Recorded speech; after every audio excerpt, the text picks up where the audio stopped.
அதெல்லாம் போட்டது கிடையாது. ஏனோ பேருக்கு வாங்கி வச்சிருக்கேன். அவரு சும்மா இப்ப பனி நேரமா இருக்கா, அங்கடி சித்திர மாதம் போடுவேன். அப்படியா? ஆமா சரிதானே. அப்ப இந்த ஆண்டவன் உலகமே இருட்டா இருந்தா இந்த உலக மக்கள் எல்லாம் என்ன செய்வாங்க? என்ன செய்வாங்க? பார்வதிக்கு நம்ம எவ்வளவோ எடுத்து சொல்லி நம்ம மேல இவளுக்கு நம்பிக்கையே வர மாட்டுக்கு.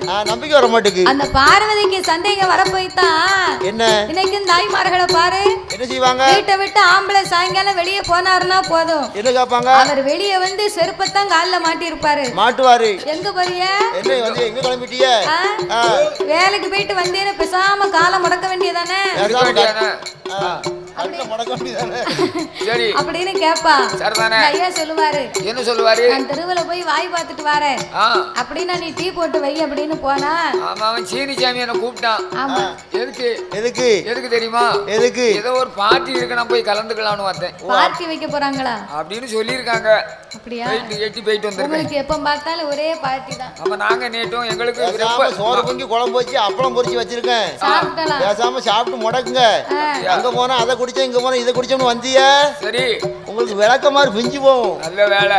கீழே விட்டு கிட்டமா விட்டு ஹெச்பிசி போயிட்டான். கீழே விட்டு கிட்டமா வீட்ல ஹெச்பிசி போயிட்டு பல்ப் அடிச்சிட்டு அது பீஸ் போட போறேன். பீஸா போட போறியாரு?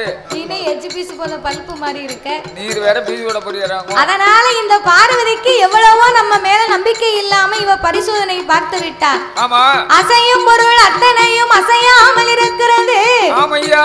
உலகமே இருள்மயமாக இருப்பதனால என்னையா நமக்கு இருக்கும் இரண்டு கண்கள் தானே இந்த பார்வதிக்கு தெரியும். ஆமா.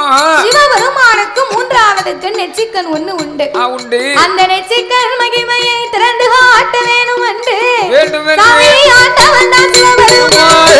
ஆண்டவன் தான் சிவபெருமான். ஆதிசக்தி முன்னாலே உச்சி கண்ணை திறப்பாரா, உச்சி கண்ணை திறப்பாரா, அங்கே உலகில் ஒளி கொடுப்பாரா, அங்கே உலகில் ஒளி கொடுப்பாரா.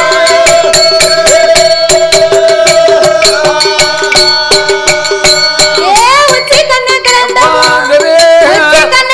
போது உலகமெல்லாம் ஒளியாக இருக்கும் போது ஆண்டவன் ஆங்காரம் கொண்டு தன் உச்சி கண்ணை திறந்த போது உச்சி கண்ணிலே இருந்த அக்கினி பொறிகள் பறக்க அதிலே அங்கார ஓங்கார ரூபங்களை கொண்டு காளியினுடைய அம்சத்திலே வீர சுரூபத்தோடு ஒரு பெண் பிறந்தாள். ஆண்டவன் அப்பெண்ணை வரவழைத்து நீ உச்சி கண்ணிலே காளி அம்சமாக பிறந்ததனால உலக சக்தி உச்சி நீ மாகாளி அம்மா உன் பெயர். அவ உச்சி கண்ணிலே பிறந்ததுனாலதான் உச்சினி மாகாளின்னு ஒரு பேரு. இப்படி உச்சினி மாகாளி என்று பெயர் நாமத்தை கொடுத்து அவளை வரம் கொடுத்து ஆண்டவன் வடக்கு வாசல் கோட்டையிலே அமர வைக்க பார்வதி இதை பார்த்து கொண்டே இருந்தார். நம்ம ரெண்டு கண்ணையும் பத்தி இருக்கோம். மூணாவது ஒளி எங்கிருந்து வருது? சிவனுக்கு முன்னு ஆளை வந்து பார்க்கும்போது சிக்கன் மகிமையை கண்ட உடனே ஆண்டவன் அவளுக்கு சாபத்தை கொடுத்தாலும் கொடுத்து விடுவாரா? சொன்ன வார்த்தையை கேட்காம நம்ம பரிசோதனை பண்ணிட்டோம். அதனால ஆண்டவே நமக்கு சாபத்தை கொடுத்தாலும் கொடுக்க போறாரா என்னன்னு தெரியலையே என்ற அஞ்சி நடுங்கி ஆறாத துயரம் கொண்டு பார்வதி வியர்த்து விறுவிறுத்து நிற்கிறார். அஞ்சி ஒடுங்கி நிற்கின்றாள். அப்ப பார்வதி உடம்பில் உள்ள வேர்வையாகப்பட்டது என்னையா கைலாசத்திலே காட்டாச்சு வெள்ளமா கரை புரண்டு வருகின்றது. இந்த வெள்ளமா ஒரு உப்பு தண்ணி. இது உலகத்துக்கு போனா உலகத்துக்கு உயிர் சேதமெல்லாம் வந்து சேரும் என்ற 1008 சடா முடியிலே ஓர் முடியை உழைத்து அதையே பார்வதியின் அங்கமெல்லாம் துவட்டி சிவபெருமானுடைய திருச்சடையை ஒரு கொண்டை கட்டாகவே கட்டினார்.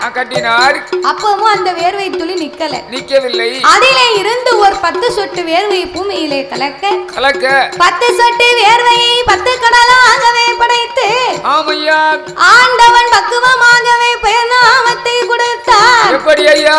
சாமி ஓங்கம் சம்பாதி கப்பா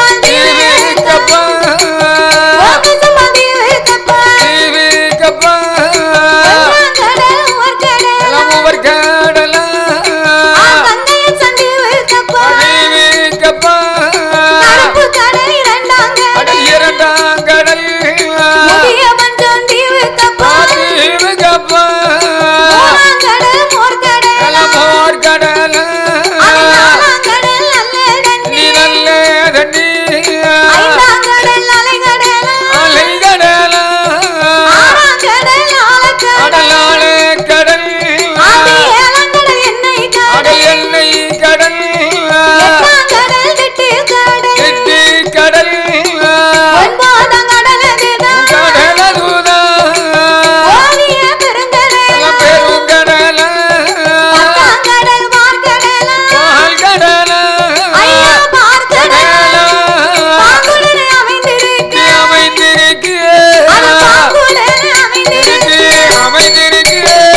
பெரிய படர்ந்த ஆலமரம். ஆமா.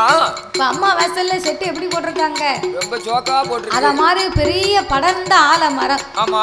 அந்த ஆலமரத்தின் அடியிலே காற்றடித்து மணல் குமித்து கரையான் புத்து வளர்ந்திருக்க. வளர்ந்திருக்கு. ஓங்கி வளர்ந்த புத்து 1000 வாசல் உண்டு.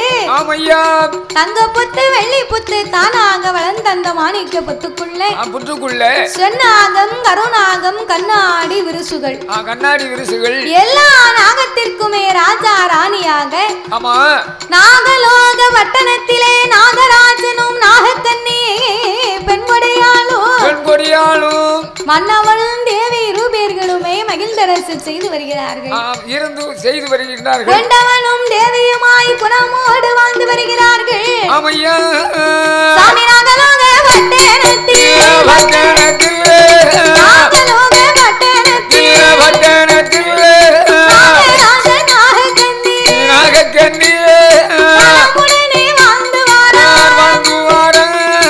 இளையும் நாகம் போல இருப்பமுடன் வாழ்ந்து வாரா நாகமுசனையும் போல நாகமுடனே வாழ்ந்து வாரா வள்ளுவனும் வாசுகி போல் நாகமுடனே வாழ்ந்து வாரா ஒருவர் சொல்லை ஒருவர் கேட்டு ஒருவர் கேட்டு ஒற்றுமையா வாழ்ந்து வாரா ஒற்றுமையா வாழ்ந்து வாரா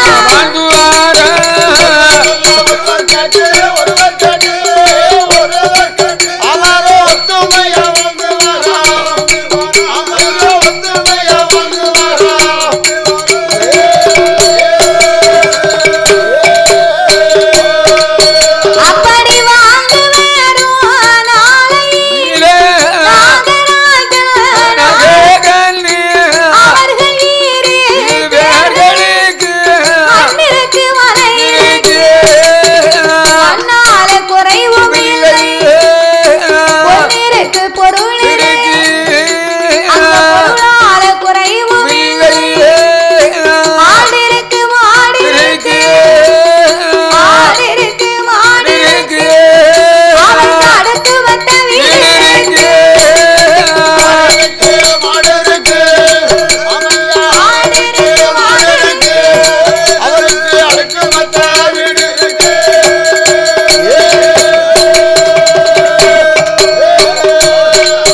அங்க 7 கோபுரமா எதிரே ஒரு மண்டபமா சூழலை அங்கனமா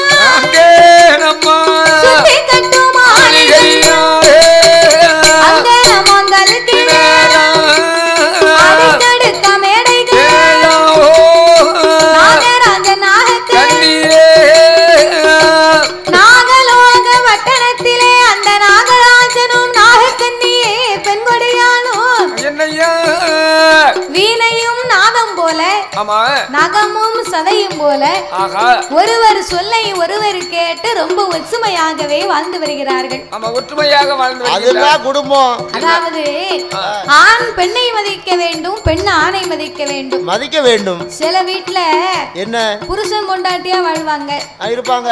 சில வீட்டுல பொண்டாட்டி புருஷனா வாழ்வாங்க. அது எப்படி?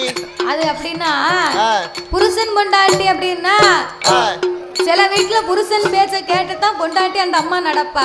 புருஷன் பொண்டாட்டினா புருஷன் பேச்சப்பா.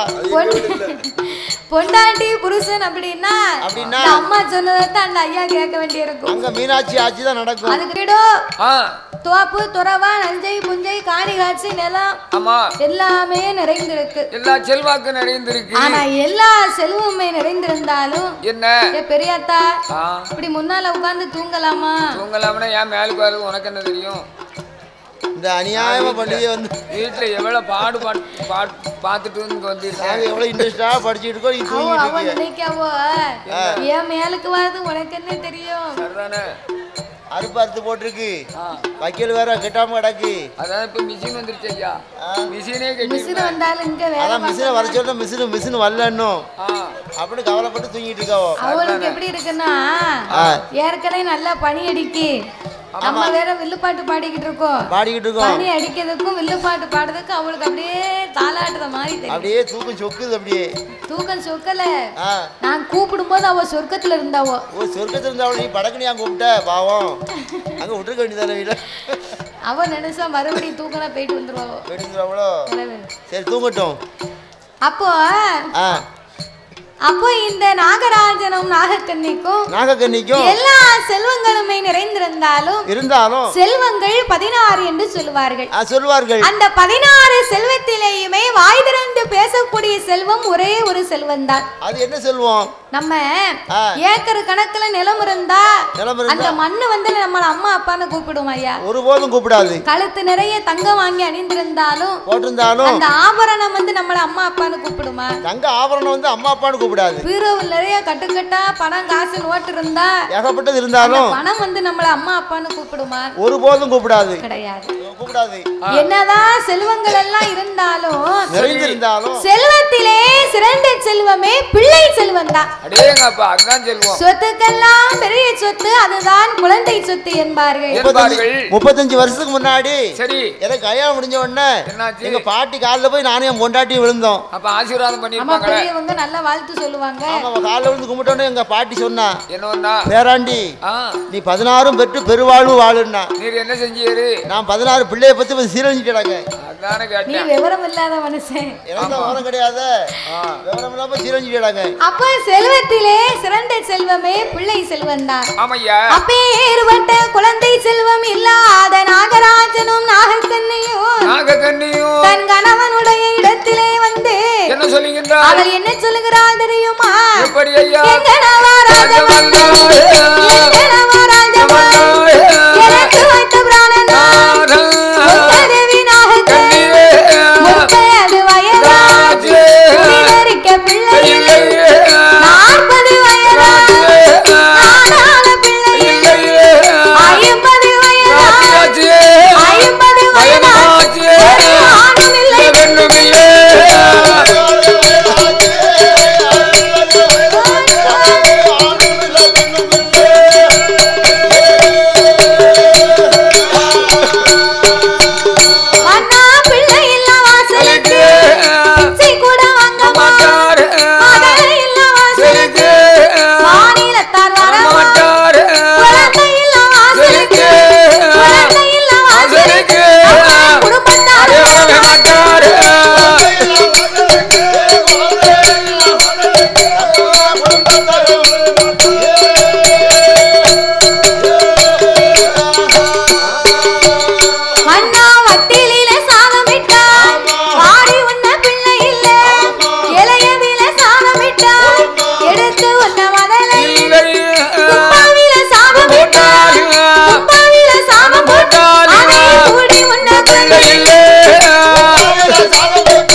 மன்னா 40 வயதாச்சு நாடாள ஒரு பிள்ளை இல்லை.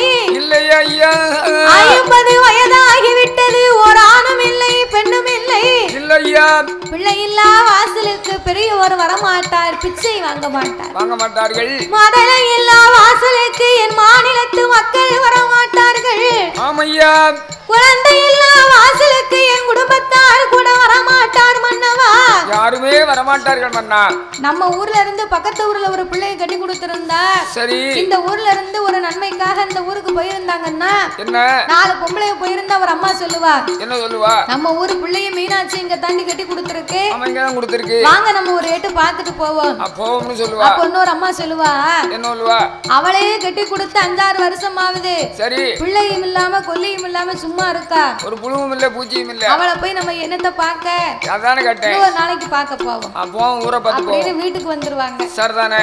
அதான் பிள்ளை இல்லாத வாசலுக்கு பெரியவர் வரமாட்டார்கள். பிச்சை கூட வாங்க மாட்டாங்களாம். ஆமையா. பிள்ளை இல்லா வீட்டுல அன்னம் வாங்கி சாப்பிட்டா அவருக்கு அன்னதோஷம் பிடிக்கும்னு ஒரு சாஸ்திரம். ஆமா, அதனால பிச்சை வாங்க மாட்டாங்க. அதைத்தான் இந்த நாகக்கன்னி சொல்லுகிறா. எப்படி ஐயா? அண்ணாவங்க தேவி நாகக்கன்னி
மன்னா மன்னனை இந்த கையால என் மடிபிடிக்க ஒரு மைந்தன் இல்லை இல்லையா புறகுடத்து தண்ணீரிலே கோரி வைக்க பிள்ளை இல்லை இல்லை ஐயா நான் கரைக்கும் தேங்காயில கூட எம்மான்னு எனக்கு கையேந்த பிள்ளை இல்லையே எம்மால எனக்கு கொஞ்சம் தேங்காய் கொடுமா அப்படின்னு கை நீட்ட கூட குழந்தை இல்லையே மன்னா நம்ம வீட்டுல ஏதாவது குழம்பு வைக்கணும்னா ஆமா பெரும்பாலும் தேங்காய் இல்லாம எந்த குழம்புமே வைக்க முடியாது குழம்பு மணக்காது ஆமா ரசத்துக்கு கூட சில பேர் தேங்காய் துருவி போடுவாங்க அது நல்லா தான் இருக்கும் ஆமா சரிதான் அப்போ கறிக்கு தேங்காய் நம்ம சிலு போட்டுக்கிட்டு இருந்தா என்ன நம்ம வீட்டு சின்ன பிள்ளை இருந்தா தேங்காய் போய் தூக்குவான் தூக்கும்ல இல்லைன்னா எம்மானு எனக்கும்னு கையை காட்டுவான் கையை நீட்டும் அதான் நாகக்கண்ணி சொன்னா என்ன சொன்னா கரைக்கும் தேங்காயில எனக்கு கையை எந்த பிள்ளை இல்லை இல்லையே அண்ணா வெள்ளரிக்கா தோட்டத்தில் வாரிக்கு விளையாட பிள்ளை இல்ல கத்தரிக்கா தோட்டத்தில் காய் பறிக்க பிள்ளை பூசணிக்கா தோட்டத்தில் பூசணிக்கா தோட்டத்தில் பூ பறிக்க பிள்ளை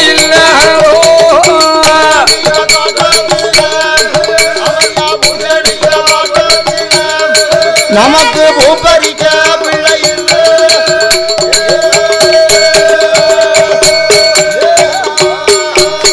மண்ணா பிள்ளை இல்ல சாதம் பிள்ளை இல்ல சாதம் எனக்கு புழுவாக இருக்கும் மகளை இல்ல சாதம் மலடியான நாகக்கண்ணி எனக்கு மருந்து போல் இருக்கும் குழந்தை இல்ல சாதம் குழந்தை இல்ல சாதம் காய்க்கு குப்பையா தோடும்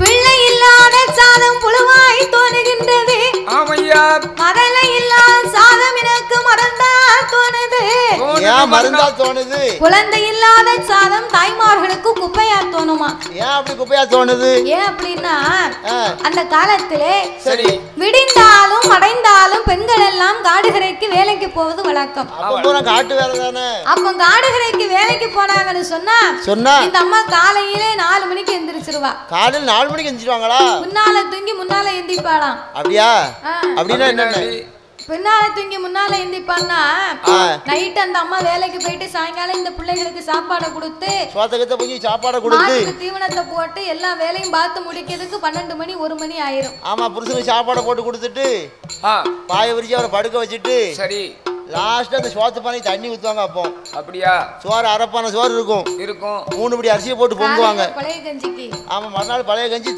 சோத்து பானை திறந்து பார்த்தோம்னா அப்படி மாம்பூவா மணக்கும் மணக்கும்ல இப்ப மணக்காம சோறு இப்போ எச்சு தண்ணி வாசம் வருது அது ஒரு பக்கம் அரிசி அப்படி இருக்கலாம் இப்ப சோறு மிச்சம் இருந்தாலும் தண்ணி ஊத்தி போடுவாங்க கண்ட மருந்துகள் அடிச்சு நம்ம களை மருந்து முத அடிக்காங்க அதுக்கப்புறம் பயிர்ல வந்து மருந்தடிக்காங்க ஆமா அதுக்கப்புறம் ஒரு கருநடுவையில மருந்தடிக்காங்க கருது ஆன உடனே ஒரு மருந்தடிக்காங்க கருது விளைஞ்ச பிறகும் ஒரு மருந்தடிக்காங்க நெல்லு நல்லா இருக்குமா சோறு அதுதான் ஒரு பக்கம் அதுதான் இந்த சுகரும் பிரஷரும் வர வேண்டிய சோறு இருந்து தண்ணி ஊத்தினா தானே தொட்டி தண்ணி வாட வரும் ஆமையா சோறே மிச்சம் இருக்காங்க தண்ணி எங்க ஊத்த அதுதானே கேட்டேன் அளவா கரெக்டா பொங்கிட்டு சரி அவ குக்கர்ல வைக்கா குக்கர்ல ரெண்டு கிளாஸ்க்கு அளந்து போடுவா ஆமா ஆச்சி ஐயர்மா சாப்பிட்டு அண்டால படுத்துருவாங்க ஒரு சில மணி நல்லா சாப்பிட்டுட்டு சட்டியை கழுவி போட்டு படுத்துருவாங்க அது போடுற உசில பாத்தீங்க அப்போ காலையில இந்த அம்மா 4 மணிக்கு எழுந்திரித்து சரி எழுந்திரித்த உடனே முதலாவது சோளத்தை ஊற போடுவாளாம்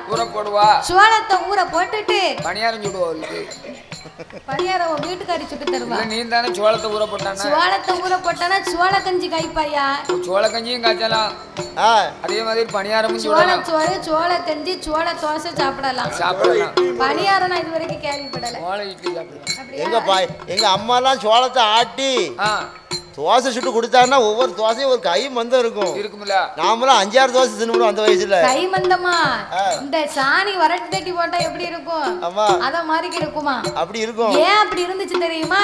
எதுக்கு? அந்த காலம் 4 சோளத்தை ஊற போட்டா 7 சோள தோசை தான் இருக்குமா ஐயா? அடே இப்ப 4 சோளத்துக்கு 7 தோசை தான். 4 சோளம்னா இப்போ இருக்க அளவுக்கு 1 கிலோன்னு வச்சுக்கங்களேன். 1 கிலோ தான். 1 கிலோ சோளத்தை ஊற போட்டு தோசைமா வாட்டினா மொத்தம் 7 சோள தோசை தான் சுடுவாளாம். அத ஒரே ஆளு தின்னுட்டு போயிடுவாங்க. அத ஒரே ஆளு சாப்பிட்டுருவாங்களாம். அதான் 4 சோளத்துக்கு 7 சோள தோசை, 7 தோசையில 1 தோசை சுட்ட தோசை. அதானே கேட்டேன். சொல்லுங்க பாப்போம். நாக்கு நல்லா பிறண்டாட்டத்தான் வரும். சொல்லி பாருங்க. இப்ப நான் சொல்லுதேன் பாரு. நான் சொல்லுதேன் கேளு. என்ன? வேகமா சொல்லணும். வேகமா சொல்லு. 4 சோளத்துக்கு 7 சோள தோசை, 7 தோசையில 1 தோசை சுட்ட தோசை. 4 சோளத்துக்கு 7 சோள தோசை, 7 தோசையில 1 சொத்த தோசை. பாத்தியா சூத்தன்னு வந்துட்டு. ஆமா சொத்தன்னு வந்துட்டோ. சொத்தன்னு வந்துட்டு இனிமே தப்பு. அது சரியா இருந்தா கரெக்ட்டா வந்திருக்கும். நீ சொல்லு பாப்போம். நான் அங்க வச்சே உன்கிட்ட சொன்னேன். என்ன? இப்படி எடக்க முடக்க என்கிட்ட கேள்வி கேட்க கூடாது, நாக்கு பரவாயில்ல. அப்ப நீ பேசாம வீட்ல இருந்திருக்கலாம்ல. நான் சொன்னேன் பழனிக்கு நேர்த்தி கடன் போட்டிருக்கேன். ஆமா வேல் குத்தணும்னு. ஆமா வேல் குத்திட்டு வந்த பிறகு நான் இந்த வார்த்தையை சொல்லுவேன். நாக்கு சரியா வார்த்தை சுத்தமா வர மாட்டேங்குது. ஆமா அதனால வேல் குத்தணும் நேர்த்தி கடன் போட்டிருக்காரு. நேர்த்தி கடன் போட்டு இப்ப சொல்லேன் பாப்போம். இல்ல அந்த நேர்த்தி கடத்தை முடிச்சிட்டு வந்தான் சொல்லுவேன். ஆமா ஒரு வாட்டி முயற்சி பண்ணி பாருங்க. அப்படியா? ஆமா 4 சோளத்துக்கு 7 சோள தோசை. சொல்லமுன்னா உன் பேத்தியா வயசுக்கு வந்துருவானா? நான் தான் மாட்டோம்னே வேல் குத்த போறோம்ல. சரி 4 சோளத்துக்கு 7 சோள தோசை, 1 தோசை சுத்த தோசை. நீ சொல்லு தம்பி, நீ சொல்லு பாப்போம். அவன் நல்லா பேண்ட் போட்டிருக்கான். பேண்ட் போட்டுக்காரங்க ஐயா. பேண்ட் போட்டிருக்கான், சிப்பு போட மறந்துட்டான் உங்களுக்கு. போச்ச மானம் பறி போச்சு. இல்ல போடு. அவன் சொன்ன உடனே உஷாராயிட்டான் பாத்தியா? கரெக்ட். அப்போ இந்த அம்மா சோளத்தை ஊற போட்டு ஊற போட்ட சோளத்துக்கு பின்னால வீட்டுல இருக்க எல்லா வேலையுமே முடிச்சிருவாளாம். வேலையை முடிச்சிட்டு வந்து பார்த்தா இந்த சோளம் நல்லா புளிச்சு போய் இருக்கும். புளிச்ச சோளத்தை மாமியாலும் மருமகளும் சேர்ந்து மாத்தூளுக்கு போட்டு இடிப்பாளாம். அதானே கேட்டேன். மறுக்கா சொல்லு. மாமியாரும் மருமகளும் மாத்தூளுக்கு போட்டு இடிச்சிருக்காயா? இதெல்லாம் நடக்கக்கூடிய காரியமா? ஏன் நடக்காது? மாமியா கையிலையும் மருமா கையிலையும் உலக கொடுத்தா என்ன ஆகும்? இப்ப கொடுத்தா அவாவா மண்டையை உடைச்சு லாக்கு போயிருவாங்க. அந்த காலம் ஏன் அப்படி ஒன்னா குத்துனாங்கன்னா எதுக்கு? மாமியாருக்கு பயந்து அப்ப மருமக நடந்தா. ஓ நடந்திருக்கா? ஆமா. ஆனா இப்போ ஏன் தெரியுமா அப்படி இல்ல? எப்போ எப்படி? இப்போ மருமகளுக்கு பயந்து மாமியார் நடக்கா. ஏன் மாமியா பயந்து நடக்கா? ஒருவா சுவாத்துல மண்ணு விழுந்துற கூடாதா? கரெக்ட். ஏதாவது யாட்டி பூடி பேசணும்னா மருமா மாவன் கிட்ட சொல்லி கொடுப்பா. மாவன் வந்து நம்மள வந்து அடிக்க வருவான். அப்புறம் 10 ரூபா 5-10 கொடுக்கறது கொடுக்க விடாம ஆக்கி போடுவா. ஏன்னா இப்போ அவ லவ் மேரேஜ் பண்ணிருக்காவோ. நம்ம பேச கேட்க மாட்டான். பொண்டாட்டி பேச கேட்க. அதனால மருமகளுக்கு பயந்து இப்ப மாமியா நடக்கா. அப்ப மாமியாலும் மருமகளும் சேர்ந்து மாத்தூளுக்கு போட்டு இடிச்ச சோளத்தை நல்ல மண் பானையில வேக வைப்பா. வேக வச்சு சோள கஞ்சி இறக்கி கீழே வச்சுட்டு அந்த சோள கஞ்சிக்கு கூட்டு என்ன தெரியுமா? என்னது? முறக்கருவாடு. நான் நினைச்ச முட்டைக்கோச பொரியல் ஒன்னு வந்தேன். முறக்கருவாடை கங்குல போட்டு 2 பிரட்டி அந்த சுட்ட கருவாடு 8 வீட்டுக்கு மணக்குமா ஐயா? ஏங்கப்பா. இப்ப கருவாடு யாரையும் குழம்பு வைக்க சொல்லு பாப்போம். என்ன செய்வாங்க? கருவாடு நாரத்துக்கு கருவாட்டை போய் யார் குழம்பு வைப்பா? கருவாட்டுக்கு இப்ப குழம்பு வைக்கத்தான் செய்தா. கருவாடு நார கூடாதுன்னு ஹமாம் சோப்பு போட்டு கழுவுதா. அப்பதான் அந்த வாடை போகும். அப்ப கருவாடு மணக்குமா நாருமா? கருவாடும் நாரும். கருவாடு வாசம் பூரா போயிருக்குமா சோப்பு போட்டு கழுவுனா? ஆமா போயிரும்ல. எங்க மணக்கும்? அப்ப இந்த முறை கருவாடை கங்குல போட்டு பிரட்டி அதை சுட்டி எடுத்து சுட்ட கருவாடை ஒரு கந்த துணியில சுத்தி சோள கஞ்சி ஒரு தூக்கு பாத்திரத்துல ஊத்துவா. அது கூட இந்த முறை கருவாடை எடுத்து வச்சு அந்த இந்த முறக்கருவாடையும் சோள கஞ்சியவும் பெட்டியில எடுத்து வைத்து ஏந்தும் பிள்ளை இடுக்கும் பிள்ளையோட அந்த அம்மா காட்டுக்கு வேலைக்கு வருவாளாம். ஏந்தும் பிள்ளை இடுக்கும் பிள்ளைனா அர்த்தம் இடுப்புல 2 வயசு பிள்ளை இருந்தா வயத்துல 6 மாதம் கற்பு இருக்குமா ஐயா? சரிதானே. அப்படியே வேலைக்கு வந்து ஆலமரத்து விழுதுல இந்த பிள்ளைய தூங்க வைப்பா. நல்லா 2 மணி வரைக்கும் வேலையை பாப்பா. வேலையை பார்த்து முடிச்சிட்டு சோள கஞ்சி எடுத்து வச்சு இந்த 2 வயசு பிள்ளையவும் முன்னால தூக்கி வச்சு அந்த பிள்ளைக்கு சாப்பாடு கொடுக்கணும் பாருங்க. தூக்கு பாத்திரத்தை மூடி பானையில இந்த சோள கஞ்சி ஊத்துவாளாம். ஒரு கையில சோள கஞ்சியை கொடுப்பா, சரி, ஒரு கையில முறை கருவாடை கொடுப்பா. அந்த பிள்ளை இருக்க அழக பாத்தியோ, பிட்டி பின்னால தள்ளி வயறு முன்னால தள்ளி சவள பிள்ளை கத்து கத்து கத்துன்னு இருப்பான். ஆமா, சரி, தலை முடி வெட்டி இருக்க மாட்டான், பரட்ட மாதிரி இருக்கும். அந்த காலம் வருஷத்துக்கு ஒரு மொட்டை. இப்ப இருக்க நாகரிகம் அப்ப கிடையாது. இல்ல அப்போ இந்த பிள்ளைக்கு மேல் சட்டை கிடையாது. இல்ல அப்போ வசதி உள்ளவங்க தான் மேல் சட்டை போட்டிருக்காங்க. ஆமையா, அவன் ஒரே ஒரு டவுசர் போட்டிருப்பான். சரிதான், அதுவும் காக்கி டவுசர். சரி, அந்த காக்கி டவுசர்ல 24 ஓட்டை இருக்குமா. அது ஏர் பாக்ஸ் போறதுக்கு உட்கார்ந்து உட்கார்ந்து உட்கார்ந்து தேய்ச்சி சரிதானே அந்த ஓட்டை 24 ஓட்டை கிடக்கும். ஆமா, அதையும் போட்டுக்கிட்டு சரி முன்னால மூக்கு 11 வடியும் சளி பிடிச்சி அது வேற. ஆமா, சரி, இந்த பிள்ளை என்ன செய்வான் தெரியுமா? சோள கஞ்சி ஒரு குடி குடிப்பான், முறை கருவாடை ஒரு கடி கடிப்பான். இந்த முன்னால வர மூக்க ஒரு உரி உரிவான். ஐயோ, என்ன பிடிச்சிருக்க? சோள கஞ்சிக்கும் உப்பு கருவாட்டுக்கும் முன்னால வர மூக்குக்கும் ஐயோ எவ்வளவு டேஸ்டா இருக்கும், சூப்பரா இருக்கும். உப்பே போட வேண்டாம். இந்த பொண்ணு இவ்வளவு சிவப்பா இருந்துட்டு எவ்வளவு அசிங்கமா பேசுதுன்னு. அப்படியா? அப்ப இந்த அம்மா இந்த பையன் சோள கஞ்சி குடிக்கும் போது சரி மூக்க உறிஞ்சு சாப்பிடுவானா, பரட்டல மூக்கு வயத்துக்குள்ள போயிடும். ஐயோ, அப்ப அந்த அம்மா சொல்லுவா, என்ன பத்தா ஐயா, நான் பத்த தங்கம், என் பிள்ளை சாப்பிடுத அழக பார்த்தா என் கண்ணே பத்தணும் போலுக்க, பிள்ளைய தூக்கி மடியில வச்சுக்கிடுவாளாம். பக்கத்திலேயே பிள்ளை இல்லாதவளும் வேலைக்கு வந்திருப்பா. அப்ப அந்த அம்மா நினைப்பாளாம், எப்படி நமக்கு இப்படி ஒரு பிள்ளை இருந்தா நம்ம பார்த்து ரசிக்கலாமே அப்படின்னு கொண்டு வந்த சாப்பாட்டை குப்பையா நினைச்சு வாய்க்காவரப்புல தட்டிட்டு 2 கை தண்ணி அள்ளி குடிச்சு அவ பாட்டு புலம்பிக்கிட்டே போவா. அதைத்தான் இந்த நாகக்கண்ணி சொல்லுகிறா. எப்படி ஐயா? கண்ணே நல்ல புளியும் கண்ணே நல்ல புளியும் கவிரோடு கண்ணிலையும் காயம் கவிரோடு என்ன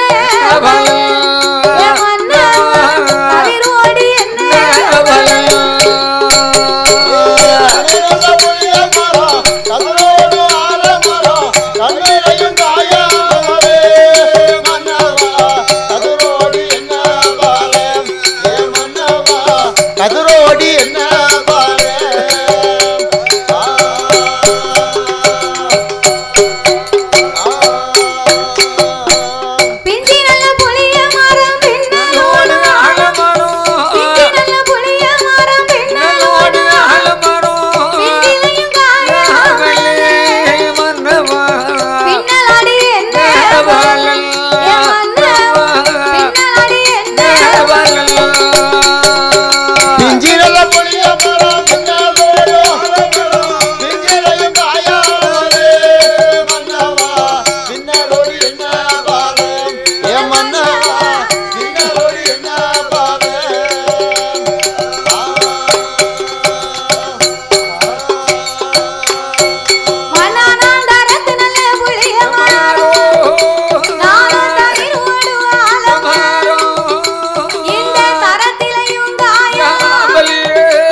பட்டத்தோடு மழை பொழியணும் பருவத்தோடு விதை விதைக்கணும்னு சொல்லுவாங்க. பட்டம் தவறினா பணம் கிழங்கு கூட நாரா போகுமா. அதனால இந்த வயசுல பிள்ளை இல்லையே, நம்ம எந்த வயசுல பிள்ளை இருக்க போகுது? எனக்கு நம்பிக்கை இல்ல. அதனால இனியும் நாமல் ஏந்தும் குழந்தை ஒன்று வேண்டுமானால் தீராத வினைக்கெல்லாம் தெய்வமே துணை என்று சொல்லுவார்கள். நம்மள மாதிரி திக்கச்சவர்களுக்கெல்லாம் இந்த தாயே துணை இருப்பார். ஆகையினாலே ஆண்டவனாகிய சிவபெருமானை எண்ணி பிள்ளை வரத்திற்கு நாமல் பெரிய தவம் இருக்க வேண்டும் என்று அவர்கள் எப்படி தவம் இருக்க வருகிறார்கள்? எப்படி ஐயா? வெள்ளி சம தலை மொழிகி வெள்ளி சம தலை மொழிகி வெள்ளி சம தலை மொழிகி தலம் மொழிகி தலம் மொழிகி அங்க விரதமதி இரண்டு வார எப்படி விரதமதி இரண்டு வார வெள்ளி சம தலை மொழிகி வெள்ளி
சரி. நிறநாளி நிறம் மரக்கா தெச்சனை தேங்காய் பழங்களை எடுத்து வைத்தார்.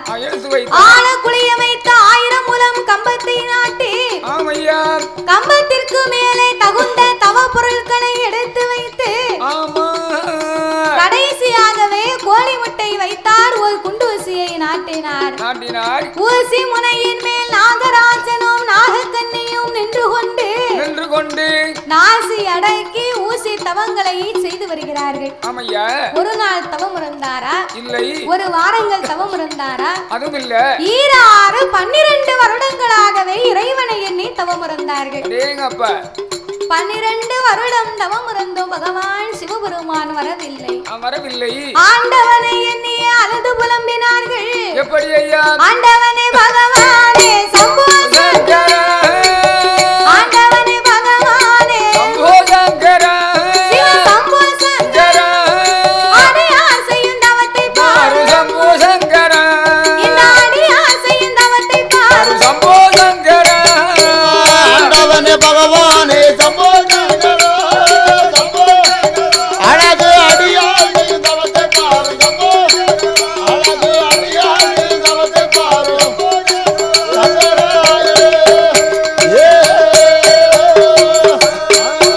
சாமி என்ன குச்சம், என்ன குச்சம், என்ன குச்சம் செய்திட்டேனோ சம்போ சங்கர, சிவ சம்போ சங்கர, பாராம இருப்பதே சம்போ சங்கர, என்னை பாராம இருப்பதே சம்போ சங்கர, சம்போ சங்கர, சம்போ என்ன பாராம இருப்பது சம்போ, இறைவா பாராம இருப்பது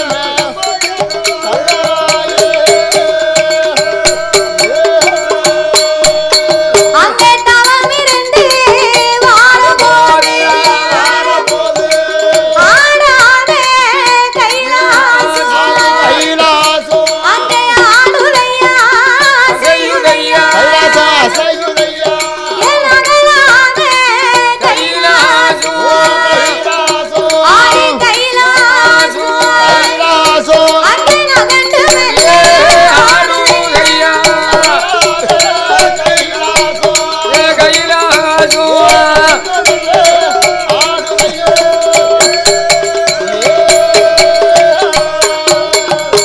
ஆடாத கைலாசம் ஆடுகின்றது அசைகின்றது. நாகராஜன் நாகக்கண்ணையின் தவமாகப்பட்டது முட்டி வச்சு கைலாசமே அங்கும் இங்கும் கிடு கிடு கிடு கிடுன்னு ஆடுது. அப்பந்தான் இறைவன் பார்த்தார். என்ன செய்கிறார்? நாகராஜன் நாகக்கண்ணினுடைய தவங்களை கண்டார். கண்டும் காணாதவரை போல கலி உலகமெல்லாம் வழி இழக்கவே புறப்பட்டார். அப்ப இந்த பார்வதி சும்மா இருப்பாளா? இருக்க மாட்டாள். நீங்க உலகமெல்லாம் வழி இழக்க போனா நான் ஒத்தையிலே உட்கார்ந்து இருக்கிறேன். அதனால இன்னைக்கு உங்க கூட நான் கண்டிப்பா வரத்தான் போறேன். ஏய் பார்வதி, என் கூட வரணும்னு சொன்னா நீ எனக்கு ஒரு சத்தியம் பண்ணி கொடுக்கணும். என்ன சத்தியம் செய்யணும்? நான் உலகத்தை ஒரு விதமாக படைத்தேன், உலக மக்களை பலவிதமாக படைத்திருக்கிறேன் பார்வதி. அதனால ஒருவரை கூனாக படைத்திருப்பேன், இன்னும் ஒருவரை குருடாக படைத்திருப்பேன். கூவன், குருடு, செவிடு, பேடு, நொண்டி, மூக்கரை. குழந்தை உள்ளவர்கள், குழந்தையை இல்லாதவர்கள். நீ பெண்ணாக ஏழை மனம் கொண்டவா. அவருக்கு என்ன ஆச்சு, இவருக்கு என்ன ஆச்சு, அம்மா ஏன் இப்படி இருக்காங்க அப்படின்னு உன் வாயை வச்சுக்கிட்டு நீ சும்மா இருக்க மாட்டேம்மா. உனக்கு பதில் சொல்லத்தான் நேரம் இருக்கு, எனக்கு படி இழக்க நேரம் இருக்காது. அதனால படி இழந்து முடிக்க வரைக்கும் வாயை திறக்க மாட்டேன், மறுவார்த்தை பேச மாட்டேன்னு சொல்லி உங்க அண்ணே கண்ணே மீது ஆணையிட்டு கொடுத்த என் கூட நீ வரலாமா? இவ்வளவுதானா? எங்க அண்ணே கோபால கண்ணே மேல சத்தியமா நான் வாயை திறக்க மாட்டேன், மறுவார்த்தை பேச மாட்டேன் என்ற ஆணையிட்டு கொடுத்து வாப்பூட்டு சட்டங்களை வாங்கி பகவானும் பார்வதா தேவியும் வாங்க படைத்த உலகம் எல்லாமே படி இழந்து முடித்து படி இழந்து முடிக்க பார்வதா தேவிக்கு நடந்து வந்த களைப்பு நடந்து வந்த களைப்பை தீர்க்கணும்னு சொல்லி இரு பேர்களும் ஒரு ஆலமரத்தின் அடியிலே வந்து அமர்ந்திருந்தார்கள். கீழே 10 ஆடு மாடுகள் மேய்ந்து கொண்டிருந்தது. ஒரு சின்னஞ்சிறிய பாலகை நான் டவுசர் போட்டிருக்கேன் பாரு ஒரு தம்பி, அவனை மாதிரி ஒரு சின்ன பையன் மரத்துக்கு மேல முனிக்கொப்பிலே உட்கார்ந்து அடிக்கொப்பை வெட்டி கொண்டிருக்கிறான். முனிக்கொப்புல உட்கார்ந்து அடிக்கொப்பு வெட்டினோம்னா ஏறும்போது சங்கடப்பட்டு ஏறினா கீழே வரும்போது படக்குன்னு வந்துடலாம் பாரு, அதுக்குதான் முனிக்கொப்புல உட்கார்ந்து அடிக்கொப்பை வெட்டுதான் வெட்டி கொண்டிருக்கின்றான். பார்வதி இதை பார்த்தா ஐயோ இவன் கீழே விழுந்தா பெத்தவளுக்கு பிள்ளையா போய் சேர மாட்டானே, தரையிலே விழுந்தா இவன் தவிடுபடியாகிருவா. யாச்சு இந்த குல்லாவை கொடுத்துட்டு போனா நாங்களாவது போட்டுக்கிடுவோம்ல, எங்களுக்கு வேற பனி அடிக்கு. எல்லாரும் வில்லு முடியதுக்கு முன்னால வீட்டுக்கா போறிய? எல்லாரும் எஞ்சி போறாங்க. வில்லு முடியதுக்கு முன்னால யாரும் வீட்டுக்கு போனீங்க? இன்னும் யாராவது எந்திரிச்சீங்க? முக்குல முனி நிக்கி, வடக்கு முக்குல முனி நிக்கி, தெற்கு முக்குல முனி. முக்குலையுமே விட்டுட்டு வந்திருக்கேன். கூட்டிக்கிட்டு வந்த பிறகு தென்காசில இருந்தே கூட்டு வந்திருக்கேன். ஆமா பெரிய முனியா இருக்குமோ? ஆமா வெள்ளுப்பாட்டு முடியற வரைக்கும் யாரும் எந்திரிக்க கூடாது. அத மீறி யாராவது என் பேச்ச மீறி போனீங்க என்ன ஆகும்? தூங்கும் போது கண்ணும் தெரியாது. ஏன்னா இப்ப நைட் ஆயிட்டு போய் தூங்க தானே செய்வாங்க. தூங்கும் போது கண்ணும் தெரியாது. அதை தூங்கும் போது யாருக்கு தான் தாய் கண்ணு தெரியும்? தூங்கும் போது ஒருத்தருக்குமே கண்ணு தெரியாது. கண்ண மூடுனா இருட்டா தான் இருக்கும். கவனமா கேட்டா சிரிப்பாங்க, இல்லன்னா கல்ல கொண்டு எறிவாங்க. யார பார்த்து கண்ணு தெரியாம போயிரும்னு சொன்ன அப்படின்னு சண்டைக்கு வந்துருவாங்க பிறகு. அப்ப இந்த பாலகன் சரி இந்த முனிக்கொப்பில உட்கார்ந்து அடிக்கொப்பு வெட்டுவதை பார்வதி பார்த்தா பாருங்க. ஆமையா பார்வதி பார்த்த உடனே ஐயோ இந்த பிள்ளை செத்துலாம் போவா, ஆண்டவா உடனே போய் அந்த பிள்ளையை நீங்க காப்பாத்துங்க ஐயா. உன் கூட வரும்போது என்னடி சொன்ன? என்ன சொன்ன? வாயை திறக்காதே சொன்னதா இல்லையா? அவன் சொன்னீங்க உனக்கு திண்டுக்கல்ல பூட்டு தான் வாங்கி போடணும். உனக்கு ஞாபகம் இருக்கா? என்ன ஐயா உங்களுக்கு ஞாபகம் இருக்கான்னு கேட்டேன். என்னென்ன? அதாவது நான் வரும்போது படி இழந்து வார வரைக்கும் வாயை திறக்க கூடாது, படி இழந்து முடிக்க வரைக்கும் தானே பேச மாட்டேன்னு சொன்னேன். ஆமா வேலை முடிச்சாச்சு. சரிதான். பாலகனை இப்ப உயிரை கொடுத்து காப்பாத்தி கொண்டு வாங்க. எப்படியாவது காப்பாத்துங்க ஐயா. ஏய் பார்வதி, அம்மா அவனுக்கு வாழணும்னு விதி இருந்தா வாழ்ந்தே தருவான், சாகணும்னு விதி இருந்தா செத்தே தருவாண்டி. ஆமா என் பேச்ச கேளு, நம்ம கைலாசத்துக்கு போக நமக்கு நேரம் ஆகுது. ஆண்டவா நீங்க மட்டும் காப்பாத்தல நம்ம கூட ஒரு அடி எடுத்து வைக்க மாட்டேன். வர மாட்டோம் ஐயா. அப்படியா? ஆமா. அப்படினா நான் உன்னை சொல்லுதேன் கேளு. சொல்லு. சிவபெருமான் ஞானத்தினால் அறிந்து பார்த்தார். இந்த பிள்ளை இதுவரைக்கும் இந்த பாதையா நம்ம வந்திருக்கோம் போயிருக்கோம். இந்த ஆல மரமும் இல்லை, இந்த பிள்ளை இங்க இல்லை, இது என்னவா இருக்கும்? இது என்ன அதிசயமா இருக்கும்? அப்ப ஞான திருஷ்டியினால் பார்க்க பார்வதி சத்தியம் பண்ணி கொடுத்தாலே கோபால கண்ணே. ஆமையா. அந்த கண்ணன் தான் இவ சத்தியத்தை பரிசோதிக்க இப்படி ஒரு சூழ்ச்சியை ஏற்பாடு பண்ணியிருக்கார். ஆமா ஏற்பாடு செய்திருக்கிறார். இதை அறிந்த ஆண்டவே என்ன ஆள முடியாதுன்னார். மறுத்தார். பார்வதி காப்பாத்தியே தீரணும்னா. அப்படி என்றால் அப்ப இறைவன் ஒரு வழி சொன்னார். எப்படி? சரி பார்வதி இருக்கட்டும், நீ சொல்வதை மாறி இந்த பிள்ளைய போய் நான் காப்பாத்துக்கிறேன். சரி. ஆனா ஒண்ணு என்ன? அவன் கீழே விழும்போது விழுகின்ற போது என்ன பத்தா அம்மான்னு சொன்னா பார்வதி நீ போய் காப்பாத்து. நீ காப்பாத்துமா? என்ன பத்தா அப்பான்னு சொன்னா சரி ஆண்டவன் பகவான் நான் போய் காப்பியாத்துவேன். நான் போய் ஆத்துவேன். காப்பி காப்பாத்த போனோமையா, காப்பியாத்த இல்ல. அப்படியா? காப்பி அங்க ஏற்கனவே போட்டுட்டு இருக்காங்க. ஆமா வர காதே கேட்க மாட்டாங்க. அப்ப ரெண்டு பேருமே பேசி முடிக்க சரி பாலகன் ஓங்கி ஓங்கி ஓங்கி வெட்டுனான். கட்டுன்னு வெட்டுதான். வெட்டு முடிந்து கீழே வாராம் பாருங்க. என்னய்யா? பையன் மேல கொப்பு கீழே, கொப்பு மேல பையன் கீழே. ஆமா பையன் கீழே. கரணம் போட்டு வரும்போது என்ன ஏன் பாவி அம்மான்னு சொல்லியிருந்தா பார்வதி காப்பாத்திருப்பா, அப்பான்னு சொல்லியிருந்தா ஆண்டவன் காப்பாத்திருப்பார். அவன் அம்மாவென்றும் சொல்லவில்லை, அப்பாவென்றும் சொல்லவில்லை. வேற என்னதான் சொன்னானோ? அப்ப வேற என்னதான் சொல்லியிருப்பான்? சொல்லுங்க, தெரிஞ்சா சொல்லுங்க. தம்பி நீங்க சரியா சொன்னா எங்க தாத்தா 100 ரூபாய் பரிசு தருவார். நீ கரெக்டா ஆன்சர் சொல்லிட்டு வச்சுக்கோ, தாத்தா 100 ரூபாய் தருவார் உனக்கு. நீ கதையை காட்டியா முதல்ல? அவன் பப்ளிக்கா போட்டு சமைச்சுக்கிட்டு இருக்கானே, கதையே கேட்க எங்க ஆன்சர் சொல்ல. அந்த பையன் கொப்பு ஒடிஞ்சு மேல மரத்துல இருந்து கீழே அம்மானு சொல்லல, அப்பானு சொல்லல. அப்ப என்ன சொல்லிருப்பான்? ஒருவேளை ஏன்னு வந்துப்பானோ? வீட்டுக்காரியா பாரா அப்ப என்ன சொல்லிருப்பான்? பரவாயில்ல, நீங்க கவனமா கேட்டிருக்கீல. யார் சொல்றா? அந்த அக்கா சரியா சொல்லிட்டாங்க. ஐயோன்னு சொன்னாங்க. சரி அப்ப 500 ரூபாய் தாங்க. ஐயோன்னு சொன்னாவோ? ஐயோ செத்தேமே விழுந்தான்னு சொல்லிட்டேன். செத்தவன சொல்லிட்டாவளா? அப்ப ஒண்ணும் செய்ய முடியாது. 500 கொடுங்க. ரூபா தரம் நான் தானே சொன்னேன். ஆமா. குடு. கொடுத்த வாக்க தவற கூடாது. சரிதானே? உங்க போன் நம்பர் சொல்லுங்க. சொல்லுங்க. ஊர்ல போய் போட்டு விடுங்க அக்கவுண்ட்ல. ஆமா. இல்லனா எங்க தாத்தா நம்பர் எழுதிக்கங்க. இல்லனா என் நம்பர் பஞ்சுங்க. நான் சொல்லட்டுமா? நம்பர் சொல்லியா? செல்ல கையில எடுங்க. 000 போடுங்க முதல்ல. 3 0 சைவர் சைவர் சைவர் 000 லாஸ்ட் ஒரு முட்டை. அதுதானே. பதினஞ்சு நம்பருக்கு வீட்டுக்காரியை தவிர வேற எவளும் போட மாட்டான். இல்ல இந்த நம்பருக்கு எந்த போனும் போகும். ஒரு நம்பரை சொல்லணும்னு சொன்னா பூரா முட்டையா சொல்லி. என் நம்பர் அதுதான் என் நம்பரு. அப்படியா? ஆமா. சரி சரி. அப்படி இல்லைன்னு வைங்க. அடுத்த வருஷம் வரும்போது சில்லறை மாத்தி கொண்டுகிட்டு வரேன். அப்படியா? இந்த வருஷம் கொடுத்தா நீங்க செலவு பண்ணிடுவீங்க. அடுத்த வருஷம் வரும்போது சில்லறை மாத்தி கொண்டு வரட்டும். நம்ம அதை தண்ணீர் எழுதி வச்சுக்கிடுவோம். ஆனா இப்படி சொல்லி ஏகப்பட்ட ரூபா கொடுக்க வேண்டியிருக்கு. அடுத்த வருஷம் கூப்பிட்டா வர போறோம். அதான் ஏகப்பட்ட ரூபா கொடுக்க வேண்டியிருக்கு. ஒரு ஊருக்கு சொல்லிட்டு வந்திருக்கோம். போற ஊர்ல அப்படிதான் சொல்லிட்டு அழைத்து வராங்க. ஆமா. அப்ப இந்த பாலகன் அம்மா வேண்டும் சொல்லவில்லை, அப்பா வேண்டும் சொல்லவில்லை. நான் செத்தேனே. வாக்குச்சனியும் போக்கல. சரிதானே. செத்தேம்னு விழுந்தான். செத்து போலாண்டி என் பேச்ச நீ கேட்டியா? ஒரு வார்த்தை. அதான் பெரியவங்க சொல்லுவாங்க. என்ன? அவன் வாழ்க்கை அவன் வாயில இருக்கான். என்ன பைபாட்ஸ் ரோடா போட்டுருக்கு? ரோடா போடுவாங்க. நீ தானே சொன்ன. அவன் வாழ்க்கை அவன் வாயிலன்னா சரி. நல்லதை பேசணும், நல்லதை நினைக்கணுமா? ஆமா. நம்ம எண்ணங்கள் சரியாக இருந்தா நம்ம வாழ்க்கையும் சரியாக இருக்கும். நம்ம சரியா இருக்கும். நம்ம கல்லு தட்டி கீழே விழுதோம்னு வைங்க. என்ன சொல்லணும்? எம்மான்னு சொல்லணும். இல்ல எப்பான்னு சொல்லணும். நான் செத்தேன்னா அப்புறம் அதான் கிடைக்கும். அவ்வளவுதான். நம்ம வாயிலிருந்து வரக்கூடிய வார்த்தை எதுவாக இருந்தாலும் அது கண்டிப்பாக பலிக்குமா? கண்டிப்பா பலிக்கும். வார்த்தைக்கு உயிர் இருக்கிறது, உணர்வு இருக்கிறது. அதேதான். அதை யாரும் மறந்து விட கூடாது.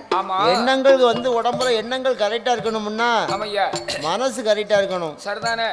ஒரு சில பேருக்கு மனசு அலைபாயும். மனசு அலைபாய விடக்கூடாது. மனசு அலைபாஞ்சிட்டுனா அவன் மனசு ஒரு இடத்துல நிக்காது. சரிதான். அப்போ அதை கண்ட்ரோல் பண்ண முடியாது. ஆமா. அபிமன்யன் வந்து போருக்கு போனான். சரி. போருக்கு போகக்கூடிய நேரத்துல என்னாச்சு?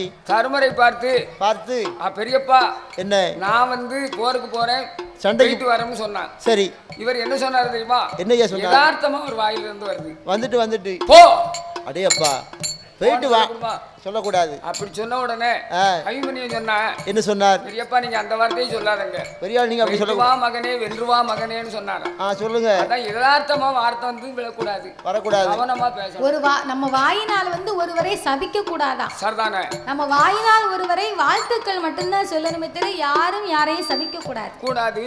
அதனால அவன் செத்தேம்னு விழுந்தான், செத்து போறான். பார்வதி வா நம்ம கைலாசத்துக்கு போவோம் என்ற ஆண்டவனும் பார்வதியுமாக என்னையா பார்வதி அங்கார கோபம் கொண்டு ஆண்டவனும் பார்வதியோ அந்த நல்ல இடத்தை விட்டு நாகலோகம் வழியாக அங்கே நடந்து மெல்ல வாராரே.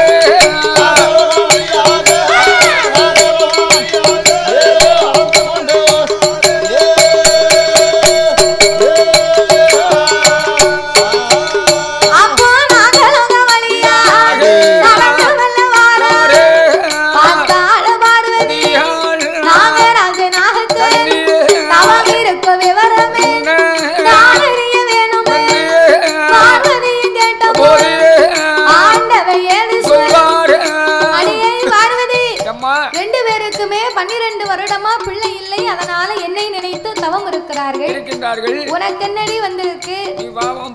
பிள்ளை இல்லாம தவம் இருந்தா நீங்க இப்பவே பிள்ளை வரத்தை கொடுத்தா என்ன பிள்ளை வரம்னா சும்மா மார்க்கெட்ல வைக்க மாங்காயா இல்ல கத்திரிக்காவை 1/4 கிலோ வாங்கி கொடுக்க அவங்க பாவ புண்ணிய கணக்கு போன சின்ம கணக்கு பார்க்கணும்டி. கணக்கிலே பிள்ளை இருக்கா இல்லையான்னு பார்த்தா தான் என்ன ஆள சொல்ல முடியும். அப்படியானால் சீராக கணக்கெழுதும் சித்திரபுத்திரன் ஐனாரை வரவழைத்து நாகராஜன் நாகக்கண்ணியினுடைய கணக்கை பார்த்தார்கள். பார்க்கும்போது அந்த கணக்கிலே என்ன தெரியுது?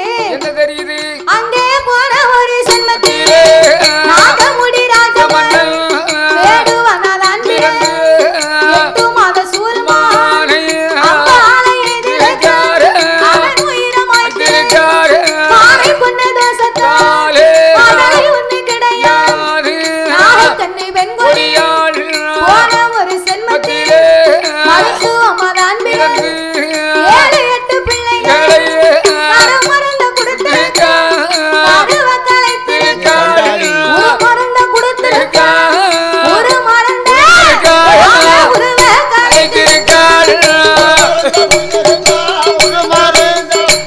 சண்டாளி உருவ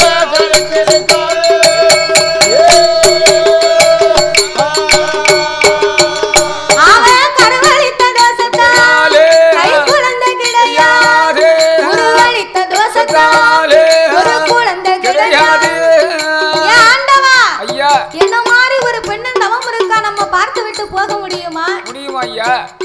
பெண்ணுக்கு தவம் இறங்கி நீங்க தான் பிள்ளை வரம் கொடுக்கணும். கொடுக்க வேண்டும் ஐயா. மந்தைக்கு மனம் இறங்கி மகளை கொடுக்க வேண்டும்.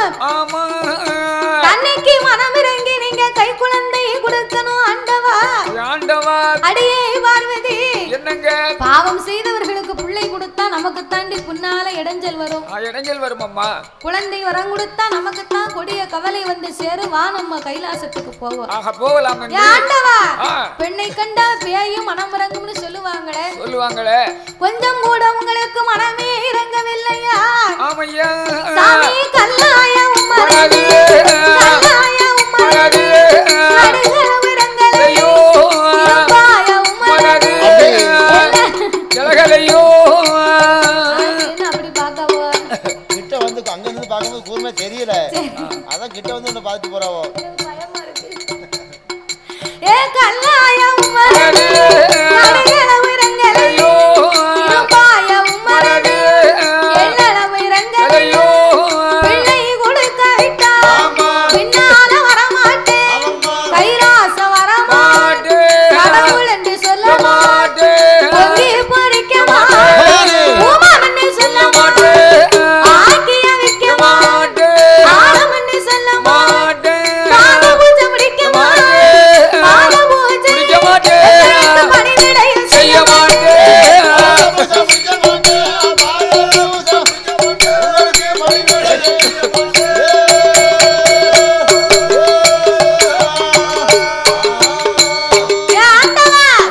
நீங்க மட்டும் இப்ப பிள்ளை வரம் கொடுக்கல என்னாகும்? உங்க பின்னால ஒரு அடி எடுத்து வைக்க மாட்டேன். வரமாட்டேன். கைலாசம் வரமாட்டேன். உங்களை கடவுள் என்று சொல்ல மாட்டேன். பொங்கி பொறிக்க மாட்டேன். பூமான் என்று சொல்ல மாட்டேன். ஆமையா. என்னைக்கு நீங்க வந்தா எப்ப வருவீங்கன்னு எதிர்பார்த்து நிற்பேன். இனிமே உமக்கு பச்சை தண்ணி கூட கிடையாது. இல்ல அப்படின்னு பார்வதி சொன்ன போது ஆண்டவன் எத்தனை சொன்னாலும் என்னால முடியாது பார்வதி. மறுத்தார். இவருக்கு கொடுக்க வேண்டும் என்றிருந்தா நான் என்னைக்கோ கொடுத்திருப்பேன்டி. செய்த பாவத்துக்கு என்னால் குழந்தை கொடுக்க முடியாது என்றார். ஆங்கார கோபம் கொண்ட ஆதிபராசக்தியானவள் என்ன செய்கின்றாள்? இந்த ஆண்டவன் சிவனால் முடியாது என்று சொன்னார். சிவசக்தி என்னால முடியும் என்று சாமி நீங்க இப்ப கொடுக்க விட்டால் நீங்க இப்ப கொடுக்க விட்டால் நிச்சயமான கொடுப்பேன் பகவான் கொடுக்க விட்டால் பார்வதி நான் கொடுப்பேன் கடவுள் நீங்க கொடுக்க விட்டால் கடவுள் நீங்க கொடுக்க விட்டால் சாமி கண்டிப்பாக நான் கொடுப்பேன் பகவானே கண்டிப்பாக நான் கொடுப்பேன்.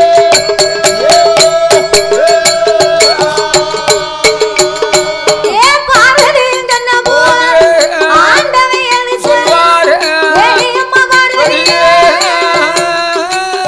ஏ பார்வதி என்னை எதிர்த்து இருவருக்கும் குழந்தை வரம் கொடுப்பேன் என்று சொன்னதனால பிடி சாபத்தை பிள்ளையில்லா நாகராஜனுக்கும் நாகக்கண்ணிக்கும் நீயே இட்டு பிள்ளையா பிறக்கணும் போ. ஆண்டவா அந்த நாகத்தின் வயத்திலே நான் கருவாக சனிப்பதற்கு சட்டம் இல்லை. கிடையாது. கருவுச்சு பிறக்குமானால் அது தெய்வமும் இல்லை. இல்லையா. மாசு வரம் தந்தா நான் போய் முதலையா பிறக்கிறேன். இந்து தெய்வங்கள் ஏதாவது கருவுற்று பிறந்த சரித்திரம் உண்டா? கிடையாது. இல்ல. அப்படியே பிறந்தாலும் இறைவன் மறு உயிர் கொடுத்து நாமம் கொடுத்தாக்க அது தெய்வத்துக்கு ஈடாகும். ஆமையா. அதனால மாசு வரங்கள் தர வேணும் என்று பார்வதி கேட்டபோது அப்ப இறைவன் சொல்லுகின்றார். எப்படி?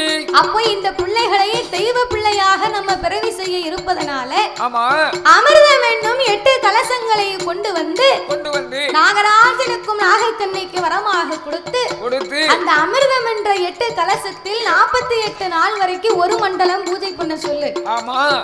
21 நாள் அரை மண்டலங்கள், 48 நாள் ஒரு மண்டலங்கள்.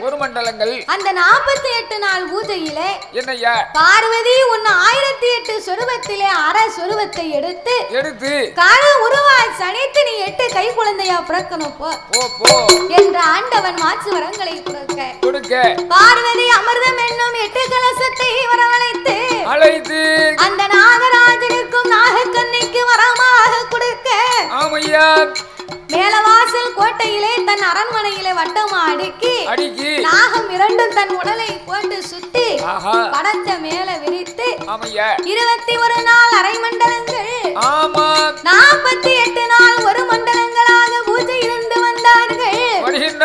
அது 48ஆம் நாளையிலே நல்ல செவ்வாய்க்கிழமை என்று அந்த 8 கலசத்தை யாரெல்லாம் வந்து அவதாரம் செய்ய போறா சாமி நான் பேட்டா நாளையிலே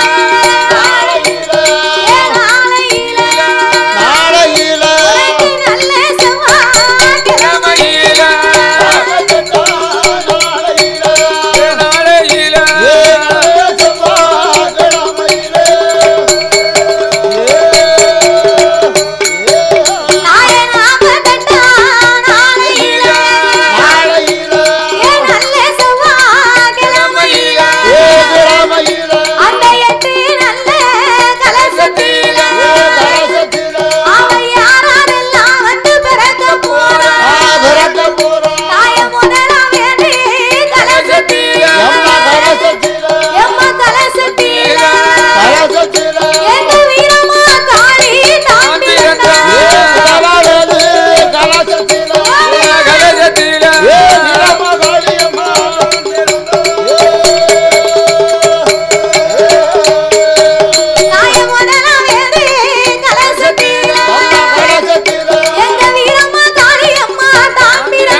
ஆடி வார காளியம்மா இங்க ஓடுங்கம்மா வருகுதா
ஆடி வாரா அம்மா ஆடி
இப்படியாகவே அந்த நாகலோக பட்டணத்திலே வந்து நாகராஜனுக்கும் நாகக்கண்ணிக்கும் அமிர்தம் என்னும் 8 கலசத்திலே அம்மா வந்து பிறக்க இவ 8 பேர் இருக்கக்கூடிய அழகை கண்ட பார்வதி எங்க சிவபெருமான் இவ 8 பேரையும் பார்த்து நம்மள மறந்தாலும் மறந்துடுவாரோன்னு பார்வதி பகவானுக்கு தெரியாமல் சந்தனமாம் சோலையில் சந்தன மகாமுனிவர் இடத்திலே ஒப்படைத்தார். அம்மா 16 வயது வரைக்கும் அங்கே பக்குவமாக வளர்ந்து 16 வயதிலே என் வீரமா காளியர்கள் 8 பேரும் பக்குவதியாக அவ பக்குவதி ஆனவுடனே அம்மா அப்பா நம்ம அருகாமையில வேணும் என்று இறைவனாகிய சிவபெருமானை எண்ணி அக்கினி யாகத்தை வளர்க்க ஆரம்பித்தார். அக்கினி யாகத்தை வளர்க்க ஆரம்பிக்க அக்கினியின் வெக்கை தாங்காம ஆண்டவே கண்ணீரை வடித்தார். பார்வதி சிவனுக்கு இருக்கும் வெக்கையை குறைக்க வேணும் என்று என் வீரமா காளியம்மா வளர்த்த அக்கினி யாகத்துல வந்து பார்வதி இறங்கிட்டார். அக்கா இறங்கிட்டாலே நம்ம தங்கச்சி இருந்தோம்னா சிவன் நமக்கு சாபத்தை கொடுத்தாலும் கொடுத்து விடுவார் என்று இவா 8 பேரும் காளியம்மா, மாரியம்மா, முத்தாரம்மா, வடக்குத்தியா, துர்க்கையம்மா, நாகம்மா, காத்தாயம்மா, வீரமாகாளி இவா 8 பேரும் அதே அக்னி யாகத்தில் இறங்கினார். இறங்கி கருகி உருகி கைப்பிடி சாம்பலாக சிவபெருமான் இந்த மகுடாசூரனை வதை முடிக்கணுமான இந்த மாகாளியம்மா நமக்கு வேணும்.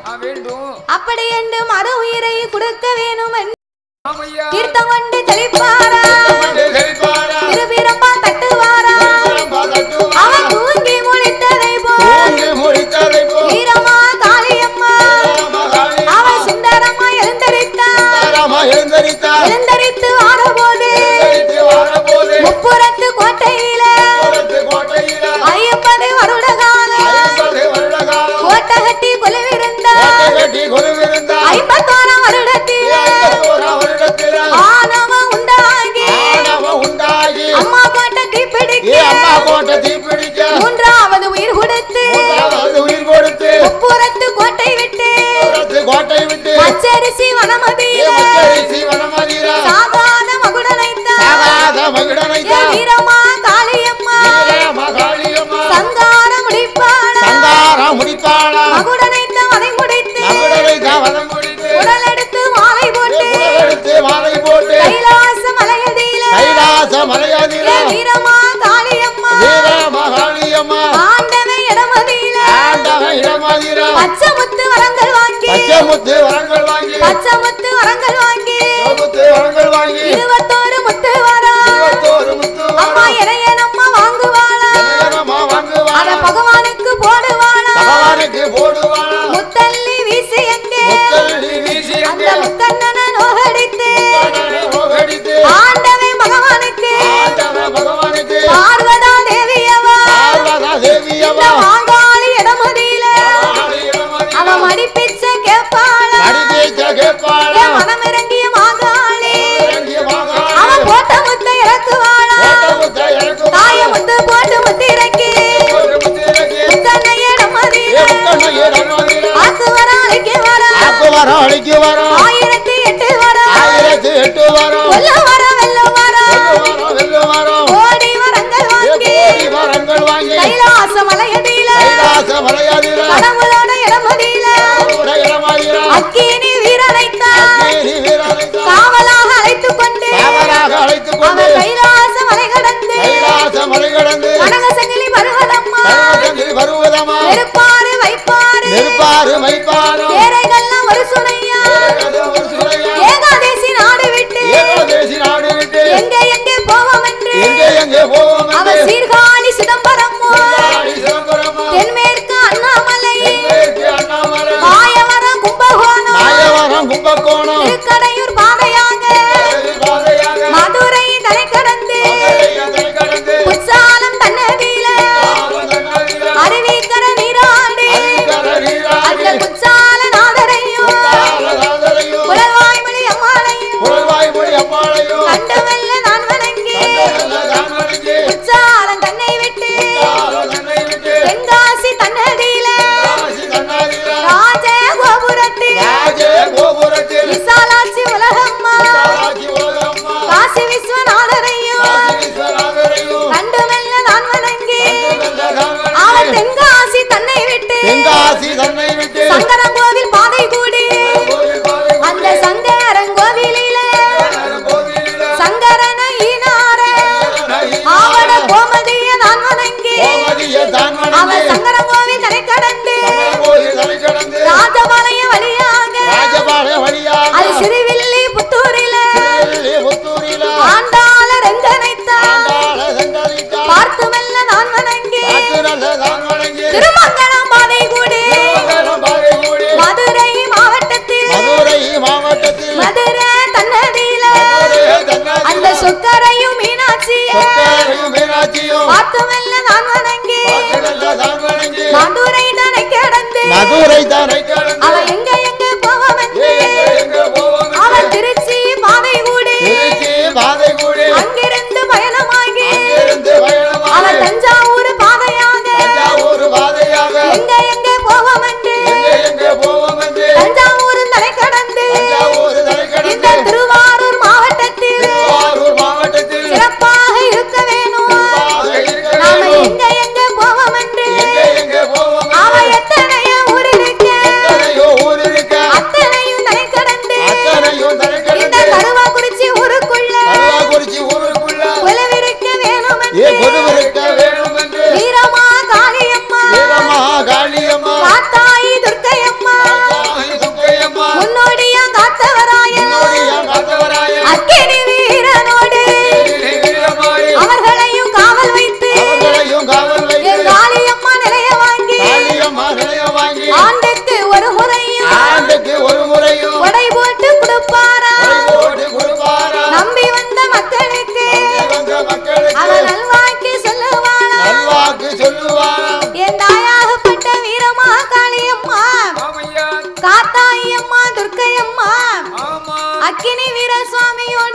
தேவராய சுவாமியோடு இந்த திருவாரூர் மாவட்டத்திலே கருமாக்குறிச்சி ஊருக்குள்ளே அம்பிகை நிலையத்தை வாங்கி ஆண்டுக்கு ஒரு முறை அம்மாளுக்கு குடை போட்டு கொடுக்க நம்பி வந்த மக்களுக்கெல்லாம் நல்வாக்கு சொல்லும் தெய்வமாக இருந்து தேடி வந்த மக்களுக்கெல்லாம் திருவாக்கு சொல்லும் தெய்வமாக இருந்து இந்த கருவாக்குறிச்சி ஊர் வாழும் மக்களையும் அம்மாளை தேடி வந்து வணங்கி வரக்கூடிய பக்தர்களையும் மக்களை எல்லாம் அம்மா ஒரு பயிராக வளரச் செய்து மக்கள் ஒரு பயிராக வீரம்மா காளியம்மா ஒரு வேலையாக என்றென்றைக்கும் காவல் காத்து வருகின்றார்.